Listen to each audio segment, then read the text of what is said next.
Sabi nyo, neutral tayo. Sabi nyo, neutral. Kailangan neutral. Eh, putis eh, neutral ka. Tingnan nyo AFP, neutral. AFP, neutral. Okay. Pati AFP, sasabunin ko. Sorry ha, mga AFP ha. Sasabunin ko kayo. Okay. Yung statement din tayo, minura-mura ang presidente, minura-mura ano, tapos ano, gigil na yung tao. Putangin na ninyo, kayo, BBM. Manggagamit ka talaga eh, gago ka eh. Gago ka talaga eh. Oh, presidente ng Pilipinas, gago ka eh. Tarantado ka eh, napakawalang yamo eh. Sa totoo lang. Sa mga maka-BBM, sorry ha, pero gago talaga yung BBM na yan eh. Kita ninyo ha, ang dami problema ng Pilipinas. Hindi siya nagpapakita. Biglang minura siya ni Inday. Biglang lumabas ang gago. Tapos hindi niya, sabi niya, hindi niya papalakpasin yan. Utangin na ka, gago. Hindi mo palalakpasin. Tarantado ka pala eh. Ikaw nga ang dahilan ng lahat ng ito eh. Mapadrug test ka na muna, gago. Padrug test ka, gago. Nayupa ka. Tangina mo, kaya nagkahaganito yung bansa dahil sa iyo eh. Binoto ka namin. Pag malaki mo pa yung boto mo, gago. Tangina mo. Mahalaga yung boto mo. Eh, paano yung boto ng isa? Boto ng vice president mo, mas marami yung boto yon. Gago. Tangina mo. Sorry. Nakapitbahay ko, mano. Kainit ng ulo, kaya yung mag-vlog eh. May init ang ulo ko eh. Magsasalita ka, hindi mo palalakpasin. Tarantado ka, pinalakpas mo yung baha. Ang daming namatay. Pinalakpas mo yung kongreso mong magnanakaw. Pinalakpas mo yung komunista dyan sa kongreso. Convicted na, nagko-contempt ng mga inosenteng tao. Putangin na ka. Gago, sorry. Gigil ako eh. Putangin na hayop ka. Ngayon kalilitaw, tatapang-tapangan ka, gago. Tangina mo. Ipapakita mo pa, presidential ka. Mali ka ng sinabi. Mali. Ang dapat sinabi mo, kung may threat sa'yo, Inday, huwag ka mag-alala, babantayan ka namin. I am ordering the armed forces as your commander-in-chief ng PNP. I'm ordering you to make sure that nothing happens to the vice president. Tapos, ikaw babanata mo, kakasuhan mo, gago. Tanga. Presidenteng A1, tanga ka talaga. Tungang. Tarantado. What you are creating is divisiveness in the country. Gago. You are placing the country in the verge of civil war. Gago. Ina mo. Tanga. Putang ina nyo. Hayop kayo. Kayong mga nasa kongreso, isa pa kayo. Gago kayo. Okay. Pasamahin kayo lahat sa akin eh.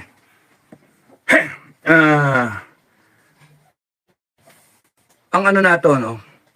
Kanina yung nagtatalong politika. Nagtatalong politika. Kaya nga minimaintain ko FGF sa gitna tayo. Parang di tayo mawala eh. Parang di tayo mawala. Hanggang walang hudyat, mga ka-FGF, we want to be in the cooler side na nag-iisip, no? Mga Pilipino na nag-iisip. Kasi pagka sumausaw ka dyan, mawala ka eh. Galit na eh. Galit. Ako galit na galit ako pero kinokontrol ko. Kung nadidinig yung usapan namin ni Bukay, ni Commander Metran, galit na galit ako. Kung nadidinig yung usapan ko sa ibang commander, galit na galit ako. Natatawa nga sila eh. Gigil na gigil ako eh. Pero kinokontrol. Kinokontrol namin, galit namin. That's courage.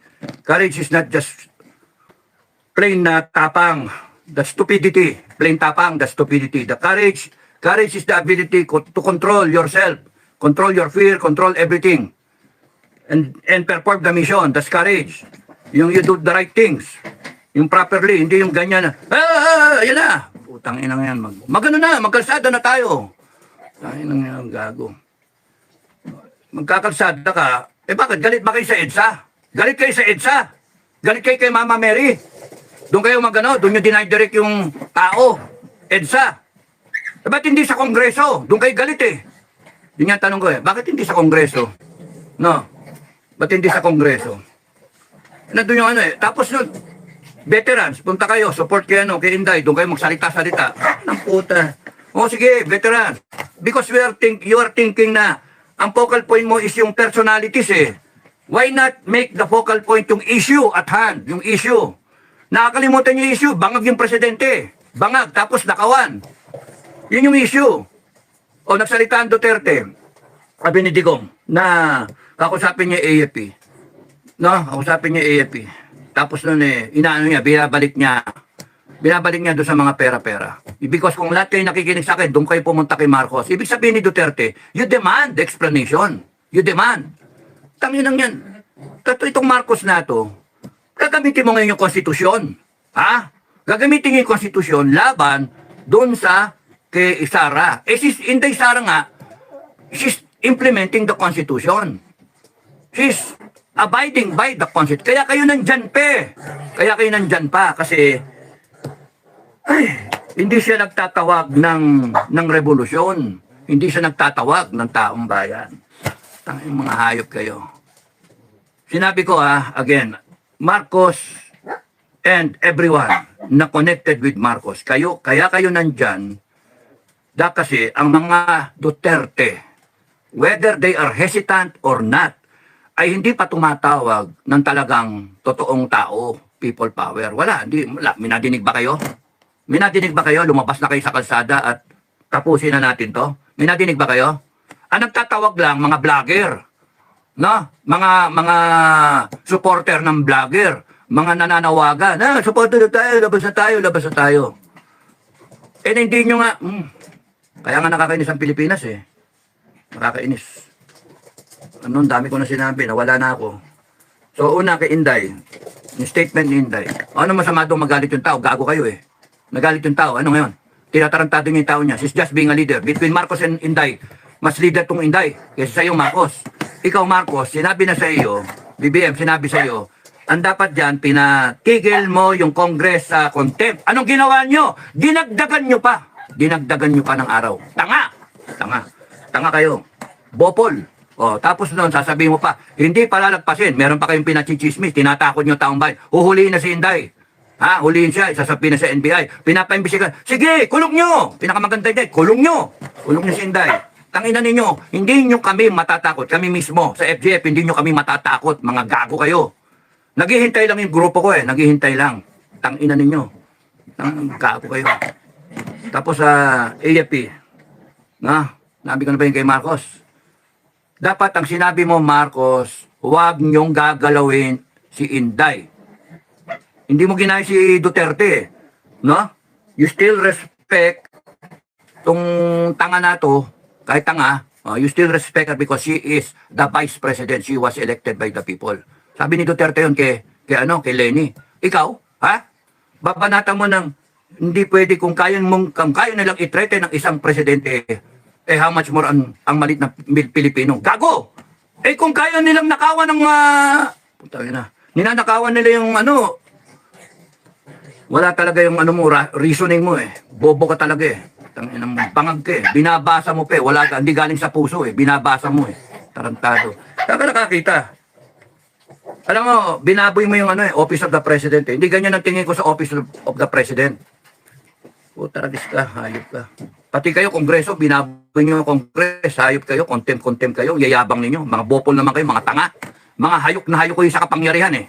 Okay, ang issue mga kababayan, ang issue, ang presidente ninyo nagdodroga. Yun ang issue. Tapos, nagnanakaw ang Kongreso ninyo. Yung mga politiko ninyo, nagnanakaw, kanya-kanyang nakawan. Tapos nun, ang pag-asa nila, na mawala sa pwesto, ang pag-asa ng kababayan na mawala sila sa pwesto, ay si Inday Duterte. Si Inday Duterte, tangina ninyo. No? Kaya kinakailangan nilang pigain si Sara Inday. Ngayon yung ginawa ni Inday, nagsalita, no? Is she a threat to national security? Of course not! Putangin ang sino nag-a-advise dyan sa presidente national threat, no? Ang threat to national security is a president na nagdodroga. That is a threat to national security. Corruption is a threat to national security. Corruption, a threat to national security. Kasi pagka nagnanakaw ka, hindi umaabot sa mga kababayan natin ang dapat na serbisyo. Hindi nabibili ng armed forces yung kanyang dapat bilhin na equipment. Therefore, mahina yung armed forces. Kaya threat to national security. Hindi nagagawa ng gobyerno yung dapat niyang gawin in terms of services, in terms of delivery ng mga dapat, basic needs. Yung food security natin, import tayo ng import. Therefore, yung pagnanakaw ng Congress is a threat to national security. Yung droga na yan is a threat to national security. Mga hinayo pa kayo? Congress is a threat to national security. Yung ginagawa yan, nandyan yung NPA. That is a threat to national security. Bopol, kayong lahat. Tangina ninyo. Tapos pipilit nyo, Inday is a threat to national security. No, Inday is a threat to your political ambition. Mga gago. Tangina nyo, gagaguhin yung taong bayan. Inday Sara Duterte is a threat to your political ambition, is a threat to your activities of corruption. Tangina nyo. And we will polarize. Para kay Inday, maggago kayo. Gago talaga kayo. Gigil na gigil ako eh. Okay. She is not a threat to national security, mga kababayan. Tandaan nyo yan. She is a hope of this country. He is the hope of this country. Tandaan niyo yan. At doon kami tayo. Wag na wag niyong sasaktan yan. Wag na wag niyong sasaktan yan. Kasi papatayin namin kayo lahat. Uubusin namin kayo. Yan ang threat sa presidente. Putangin ninyo lahat. Subukan niyo kami ngayon. Gago kayo. Tanginan ninyo. The only reason kaya kayo nandyan is because yung taong bayan tanga. Hindi kumikilos. Hindi the people of the Philippines cannot get their acts together. The people of the Philippines do not know their power. All power emanates from the Filipino people. All power. Tanginan nyo. All authority comes from the Filipino people. Tapos ganyan kayo? Armed Forces. Armed Forces. Sorry pero alam nyo, dapat noon pa. AFP, Browner, General Browner, Omet, at PNP, General Marbil. Last call na to, last call. No? At sa mga opisyal at mga tauhan ng Sandatahang Lakas at ng Philippine National Police. Huling call na to Noon pa dapat kayo tumayo. Noon pa. Pinagbibigyan namin kayo pinapanood namin kayo Galing kami dyan sa loob Pinagbibigyan namin kayo. Parang isang dating Pangulo na sabihin na kakausapin niya ang AFP at magbibigay ng options. Hindi nyo ba nakikita na the president, the former president is becoming excuse me, yung mga aso tumapanik the president is being desperate already. Parang, kakusapin yung mga junior officer, kakusapin yung mga bakit? Hindi na makausap. It is an admittance na the president, the former president, believes na corrupted yung hierarchy ng armed forces. Kaya kinakailangan kusapin ng mga junior. Putang ina. AFP last call, PNP last call. Every day na hindi kayo tumatayo para sa taong bayan, every day na hindi kayo tumatayo para sa taong bayan is a day closer to being a narco state or a communist state. Parehas, pagsamahin nyo na, narco-communist state. Every day that you tolerate, you are tolerating, every day that you are tolerating this wrongdoing in government, you are tolerating a president who is taking drugs. You are tolerating an addict president. You are tolerating a Congress na nagnanakaw, abusive of powers. You are tolerating. It means you are with them. You are not with the Filipino people. Kaya last call, armed forces. Makinig kayo sa akin. Nakaset up yung bansa natin para civil war. Kayong mga Pilipino, makinig kayo. Kayong mga madada ng mga Pilipino, makinig kayo. Putang ina, panay salita-salita, panay yabang Hindi nyo ba naiisip na tayo magbabanggaan tayo lahat? Kaya AFP, PNP, pigilan nyo to. Pigilan nyo. Mawawalan kayo ng papel pagka hindi nyo ginawa yung papel ninyo. Ano yung papel ninyo? Papel ninyo ay you support and defend the Filipino people. You defend the Filipino people. You uphold the Constitution. Ang ginagawa nitong mga putang ng mga politikon to na di tinotolerate ninyo, they are now using the Constitution. No? Binababula, ginagago kayo, ginagawa kayong tamukyo. Utusan lang kayo They are using the Constitution to quell the resistance brewing because this resistance ang totoong Pilipino. And you are becoming an instrument of these stupid people in government because you are tolerating them. Tangin yan. And if we have to draw the line, we will draw the line. Magpatayan tayo, gusto ninyo. But you have the power to stop this, armed forces. Because hindi kami papayag na mawi tayo sa droga.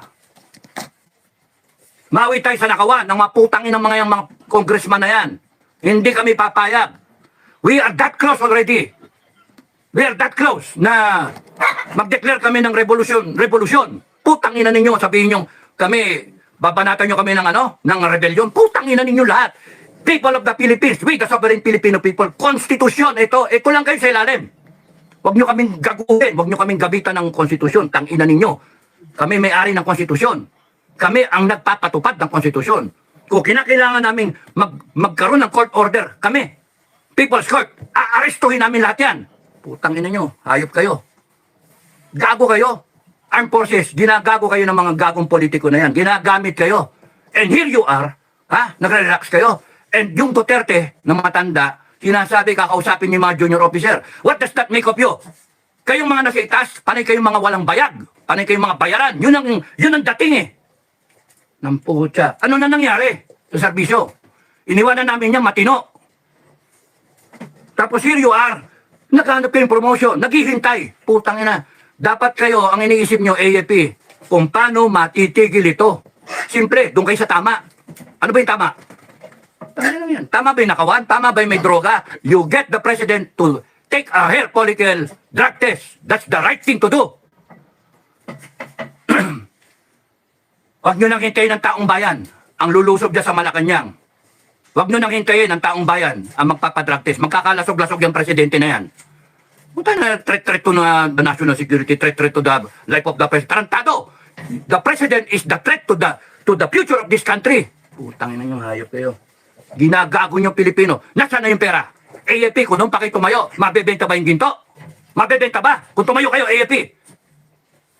Tangin, matatransfer ba yung 89 billion nung PhilHealth? Ha? Nasaan yung Marley Kapan? 250 billion. Nasaan na? Tapos magagastos ba yung budget? Hindi pa tapos ang taon, ubus na yung budget, wala nang pera. Ano gagawin natin? Ano gagawin natin? Tangin na mo. Gago. Tangin ng presidente yan. O tapos magtatapang-tapangan ka ngayon, BBM. Ay, nako. Ninakawan na tayo na ninakawan eh. Putang ina itong Congress natin, tarantado. Akala mo lalaki ng boto. Uupakan nila yung vice-presidente, 32 million ng boto. Sila tigda 200,000 lang hanggang 300. Yung iba nga, 100,000 lang ang boto. Yung iba dyan, party list lang eh. Anong karapatan ng mga tarantadong yan, ha? Na upakan ng upakan ang vice-presidente, upakan ng presidente dati, si Duterte, at upakan ng mga government employee, office of the vice president. Anong karapatan nila? In aid of legislation? Putangin ng mga yan. AFP, tigil nyo na to. AFP, PNP, tigil nyo na to kasi kalaban nyo kami. Kalaban nyo kami. Taong bayan ang kalaban ninyo, hindi kayo mananalo. Kayo tumayo para sa taong bayan. At ipakita nyo tatayo kayo para sa taong bayan. Kasi pag ang taong bayan lumabas sa kalsada, lahat kami lalabas sa kalsada. One time, big time. Tatapusin namin to. Anong petsa ngayon? 26 ngayon. Magpahinga kayo mga kababayan. Mag one time, big time tayo. 29, lumabas tayo. Kinabukasan, araw ni Bonifacio. One time, big time. Lahat kayo ng mga Duterte. Lahat kayo. Duterte, mismo lumabas ka. Sara Duterte, mismo ikaw lumabas ka. Lahat kayo, pamilya Duterte. Lahat kayo ng mga follower, mga politiko para kay Duterte. Lumabas kayo. One time, big time. Tapusin na natin to. Magpasko tayo ng maayos. Putaragis kayo.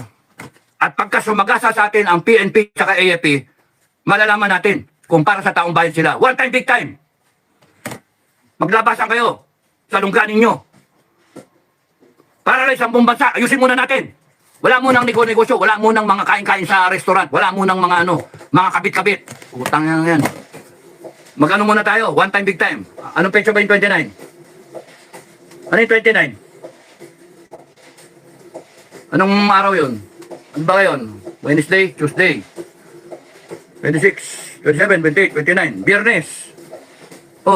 Alamin ninyo, kung saan kayo pupunta. Hindi, sa EDSA ba? Sa EDSA ba o sa Kongreso? Ako, type ko sa Kongreso eh. Gusto ko isara yung Kongreso na yan eh. Putangin ng mga yan. Panay abusado. Kayong mga PNP, nahaharang. Na? Kayong mga crowd control. Ha? Kayong mga PNP na crowd control, magsuot kayo ng puti na ribbon. Ha? Para ipakita ninyo, para kayo sa taong bayan. Pulis ng taong bayan. Ha? Pulis ng Pilipino. Hindi Philippine National Police. Baguhin na natin yung pangalan. No? Pulis ng Pilipino. O tanong yan. Baguhin na natin. Pagka nakita nakaputi kayo, hindi kayo sasaktan ng taong bayan. Hindi kayo, protektahan pa ninyo yung taong bayan. Pero yung tumanggap kayo ng order at gawin niyo, titirgasin niyo yung mga tao. Nako, yari kayo sa amin. Yayariin namin kayo. Gusto niyo ng gulo. Hindi kami nagdadala ng gulo. Kayo nagdala ng gulo. AFP, PNP. Kasi hindi kayo tumatayo. Sabi ko nga, every day na hindi kayo tumatayo, you are bringing us closer to a narco state. To a state of communism. Tingnan niyo ginagawa sa Congress. Convicted. Ang putang inang yan, convicted. Nagko-contempt. ng isang Pilipino na walang kamalay-malay. Tanginang yan. At in the premise na they're investigating 125 million na OBP na confidential fund. Confidential nga, gago. Tanginan nyo. Tapos yung billion-billion sa presidente, hindi nyo imbestigahan. What kind of legislation will you get out of investigating the OBP na 125 million confidential fund which happened in 2022, 2024 na, 2025 budget na pinag-uusapan? Tanginan nyo. Tapos nun, pipilit ninyo imbestigahan yung isang single agency. Imbestigahin nyo dapat lahat ng agency na may confidential fund, starting with the Office of the President. Taragis kayo. Ginagamit yung mga posisyon ninyo, ginagamit yung agency ninyo, binaboy nyo eh. Sobra-sobra kayong ng power. Inisita na ako ng asawa ko, mainit daw ulo ko. One time, big time. Tapusin na natin to. Utang inang yan. Tapusin na natin to. And lahat ng FGF nationwide. Mula 29, hintayin niyo yung hudyat ko. Hintayin niyo, maganda kayo. Ano, AFP, PNP? Ang tanong na lang, lalabas ba kami na armado? Armado! O, pagandaan ninyo. Peaceful, sinasabi nila. Peaceful, mga Duterte, sinasabi nila. Hindi namang peaceful ang gagawin ng mga yan eh. Titirgasin eh. Tingnan yung ginawa sa kayo, JC. Tanginang yan. Yun na lang pag-uusapan namin eh. Kung lalabas kaming armado o hindi eh. Kung makikisaw-saw kami dyan. Sa rally na yan na walang armas. For the sake of peace, peace ba? Kayong mga Pilipino, hanggat hindi kayo lumalaban, naghihintayan eh. Naghihintayan. AFP, hinihintay kayo. Kayo, naghihintay kayo ng AFP. O ano na nangyari? Wala. At habang walang lumalabas, tumatapang itong mga tarantadong kriminal nato sa gobyerno. Na pinalalabas nila na ano. Alam niyo ba, AFP, PNP, kaya ganyan yan, kaya namamayagpag yung mga gunggong na yan. Kasi alam na alam nila, kaya kayong bilhin. Alam na alam nila, professional kayo, kuno. Alam nila, mga ano kayo, mga mahina loob, mga walang bayag, na dinadanggal yung promotion nyo. Kung ako nandyan, to hell with it, to hell with promotion. Ang paglalaban natin ay yung taong bayan. Ang paglalaban natin, yung future ng bansa natin. Every day that you delay your action, every day that you defer, what you should have done a long time ago for the Filipino people, hindi na nakaw yung pera. Kasalanan ninyo ngayon. And every day that goes by na hindi kayo kumikilos sa armed forces at PNP, you are tolerating, you are showing that you are tolerating the wrongdoing in government. To hell with that bullshit na, sinasabing we are professionals. Hindi kami makikasaw-saw. Putang inang yan. You are professionals. Anong klaseng professional yun? Nakikita nyo, ninanakawan yung bansa ninyo. Nakikita nyo, durugista yung presidente nyo. Na hindi nyo man lang sabihin na, oy puta na, magpa-hair follicle drug test ka, gago. Lahat kayo. Puta ragis. Is that being professional? Ha? Nakawan yung bansa natin. Bangkarote na tayo, nagbebenta na tayo ng ginto eh. Tapos, kita nyo yung walang kahusti-hustisya? Hindi, contempt. Oh, yes or no? Ang inang yan. Kita nyo yung abuso? At kayo nagtotolerate ng ginagawa ng mga yan. Kaya namamayagpag yan, kaya matatapang yung mga yan. Kasi, pinapabayaan ninyo. Pero kami ang bayan, hindi kami papayag na ganyan. Hindi kami papayag. Galit na galit ako. Galit na galit ako. Putang yun nananahimik Tapos ganyan ng mga putragis na yan. Namamayagpag yan kasi pinababayaan natin. At ito yung sinabi ni former President Duterte at kayong mga nagko-comment, AFP na lang ang military na lang ang pag-asa. No! I beg to disagree. Hindi lang military ang pag-asa. Number 1 na pag-asa, taong bayan. Putang ina, because this country that we call Philippines, and this government, Republic of the Philippines that we call a government for the people, by the people, and of the people, happened because there is what you call a Filipino people. The Constitution happened because the Filipino people ratified that Constitution. Meron kang presidente, meron kang vice president, meron kang Congress, Senate, because we voted for them. Wala sila kung wala ang taong bayan. All authority emanates from the Filipino people. Kaya kayo mga kababayan, lahat kayo mga Pilipino na nag-iisip sa future ng bansa natin, tumayo kayo. Huwag kayong masa sa armed forces. Puta nang yan. One time, big time. Tangin nang yan, panay ngak-ngak. Wala naman mangyari. One time, big time. Handa ba kayo mamatay kayo para sa bansa nyo? O panay salita lang? Handa ba kayo? Na pagka niratrat kayo, wala na, takbuhan na kayo. Kasi gagamitin nila ang PNP tsaka AFP. Gagamitin nila. And you have to stand for your rights, Filipino people. Hindi yung, putang na, iyak-iyak. Puta na ba? Hindi nyo alam yung ano ninyo, karapatan nyo? Hindi nyo alam yung kapangyarihan ninyo? Lahat ng gunggong na yan nasa ilalim nyo eh. Constitution, nasa ilalim ng taong bayan eh.